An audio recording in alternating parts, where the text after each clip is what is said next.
Another breaking news coming in. North Korean leader Kim Jong-un has reacted to the US declaring it a state sponsor of terrorism. Kim Jong-un has said that sanctions are making country's national spirit stronger.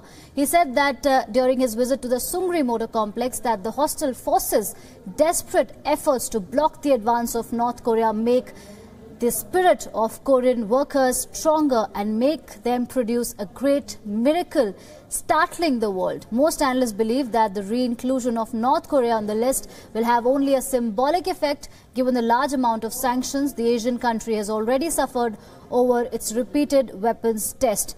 North Korea was withdrawn from the list of state sponsors of terrorism in 2008 to facilitate negotiations regarding its denuclearization. Remember, this comment comes after Donald Trump has put North Korea back on a list of state sponsors of terrorism, that designation that allows the US to impose more sanctions on the country. But at this moment, North Korea remains defiant.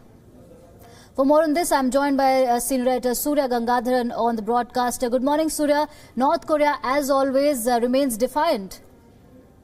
Yeah, I mean, the point is these sanctions are perhaps symbolic because North Korea is already among the most heavily sanctioned countries in the world.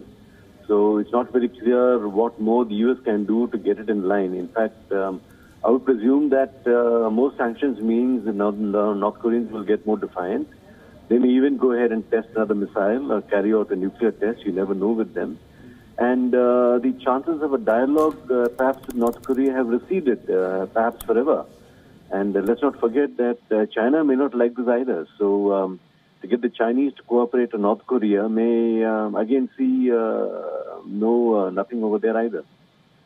All right, Surya, if you look at this entire issue closely, you know, it seems as if Trump is following a policy of blowing hot and blowing cold, because when he was on his Asia trip, he said that we are ready for a dialogue, you know, and he said that hope that someday we can be friends. And, you know, he said that all channels for communication are open. He wants to talk to Korea.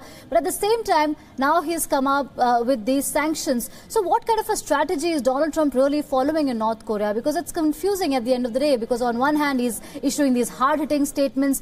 On the other, he wants to be friends with Kim Jong-un. It's confusing. In fact, not too long ago, you'll recall Trump had even threatened the fire and fury on the North. So this incoherence in foreign policy is confusing, yes. It also reflects how the Trump administration is running. I mean, everything is being orchestrated by a president who has little regard for the niceties of foreign policy.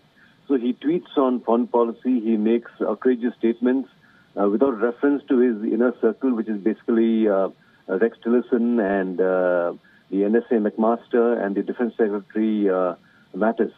So when he doesn't defer to more mature opinion, you'll find his own persona takes over, and this is the end result: incoherence and bluster. All right. Thank you so much, Surya, for that update. So, on the one hand, US designates North Korea as a terrorist, and then North Korea says that it only makes our spirit stronger.